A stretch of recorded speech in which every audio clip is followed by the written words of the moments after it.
Good afternoon from the Monsanto Water Utilization Learning Center. My name is Brian Olson, manager of the site, and I'm out here with Doug Jones, TDR.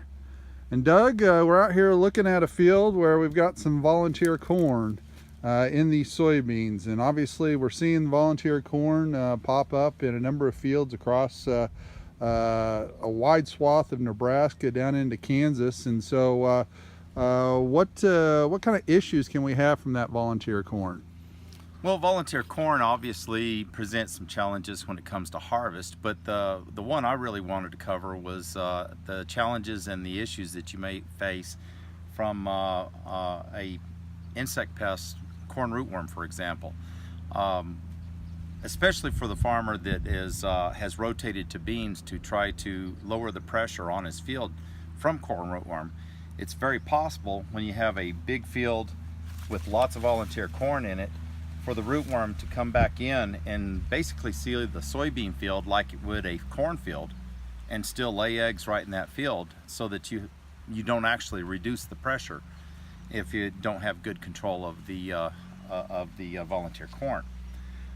Last year we had a number of issues throughout the state and actually in the whole region where a lot of ears were dropped by different hybrids, not just inside Monsanto but across other companies.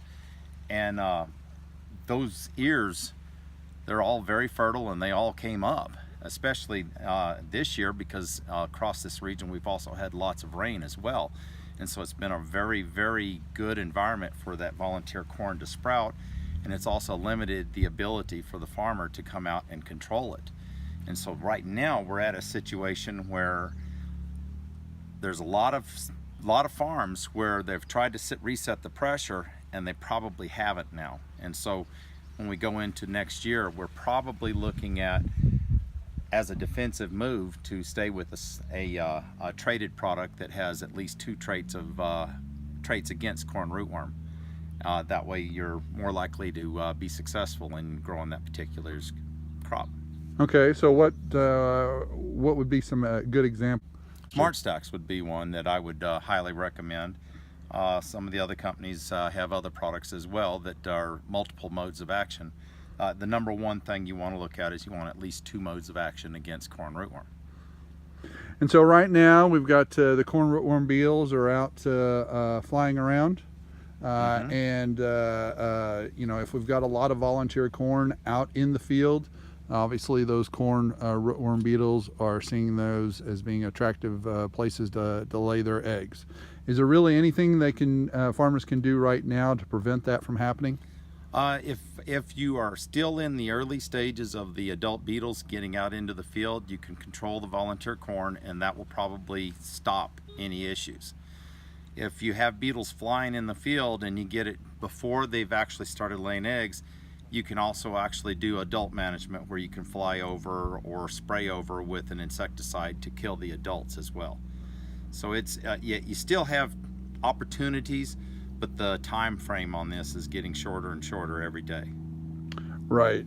And so we also have to, if by chance they were looking at controlling the volunteer corn with something, let's say like a grass herbicide, they'd have to look at the pre-harvest interval on that grass herbicide. So back to what Doug is saying, we got the corn rootworm beetles out there flying. We also have to look at the pre-harvest interval for the herbicides to control the volunteer corn in the soybeans. And so realistically that window is really tight. And so for next year, this is really a heads up for next year as they go in to pick a corn product for that soybean field. They need to keep in mind having that two modes of action to control corn rootworm. Exactly. Okay. Well, is there any final thoughts, Doug, that you had? At this moment, that pretty much covers it. The one other thing I guess I should point out is that on the herbicide management of your volunteer corn, as your volunteer gets taller, you're also going to have to up the rate. You have to stay within the label, but you're going to have to go on the upper end of the rate to get good control as well. Okay. Well, with that, we thank you for your time, and we'll talk to you in the future about other agronomic topics. Thank you. This video was produced by the Monsanto Water Utilization Learning Center.